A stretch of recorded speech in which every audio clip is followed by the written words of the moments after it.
మా సహచర కౌన్సిల్ సభ్యురాలందరూ మీకు చెప్పినట్లు గత 20 రోజుల నుంచి కష్టపడి ఈ 3 రోజులు ఆ ఈవెంట్ సక్సెస్ చూసి ఆస్వాదిస్తున్నప్పుడు జనవరి 1కు ఫ్యామిలీతో గడపాలన్నప్పుడు మా నాయకులు గారు తీసుకున్న నిర్ణయం దే హ్యాట్స్ ఆఫ్. ప్రతి ఒక్క నాయకుడు, రాజకీయ నాయకుడు ప్రభుత్వ విధానాల పట్ల వ్యతిరేక కోసమో దీక్ష చేయడమో, వ్యవస్థల వైఫల్యం పట్ల దీక్ష చేయడమో జరుగుతుంది.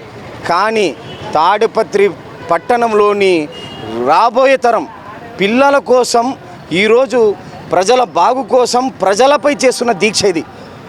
ఆయన ఏమంటారంటే ఏ మున్సిపాలిటీకి లేనంత సంపాదన చేసి పెట్టినాము, ఏ మున్సిపాలిటీకి లేనంత ఉంది ఆస్తి. దాదాపు మనం కౌన్సిల్ మీట్లో లెక్క తెలిస్తే 2000 కోట్ల ఆస్తులు ఉన్నాయి మన మున్సిపాలిటీకి, తాడిపత్రి మున్సిపాలిటీకి.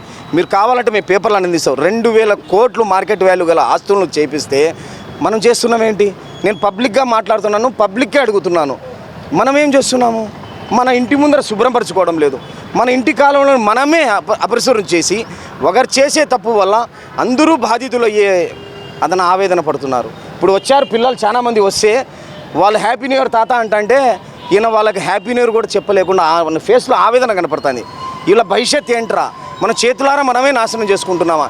ఇన్ని మౌలిక సదుపాయాలు ఇన్ని కల్పించినా కానీ అంటే అందరూ పబ్లిక్ గురించి నేను చెప్పడం లేదు, కొద్దిమంది వల్ల తాడిపత్రి ప్రజలు అందరూ ఇబ్బంది పడుతున్నాం.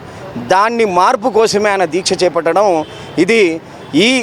ఇది రాష్ట్రంలోని నాయకులంతా అనుసరించాలని నేను ఈ సందర్భంగా 39 టీవీ వాళ్ళ ద్వారా నేను రాష్ట్ర ప్రజలకి, రాష్ట్ర నాయకులకు తెలియజేసుకుంటున్నాను.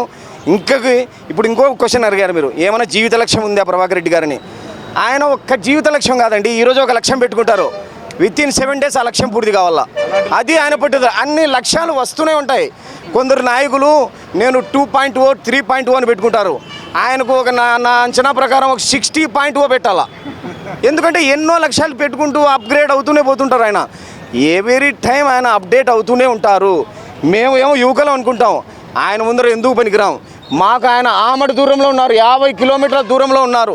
ఆయన అందుకోవాలంటే మేము ఇంకో జన్మెత్తాల. నిజంగా ఆయన, నేను చెప్తున్నాను, రాష్ట్రంలో ఎవరైనా మంచి నాయకులు ఉన్నారంటే ఒకటి చంద్రబాబు నాయుడు గారు, ఒకరు జేసీ ప్రభాకర్ రెడ్డి గారని మేమంతా ముక్తకంఠగా చెప్పగలము.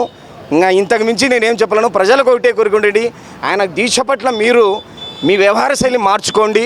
మా తాడిపత్రి అభివృద్ధిలో అతి కొద్ది మంది ప్రజలకు మాత్రమే చెప్తున్నాను, మీరు భాగస్వాములు కాండి అంతే. అందరికీ హ్యాపీ న్యూ ఇయర్.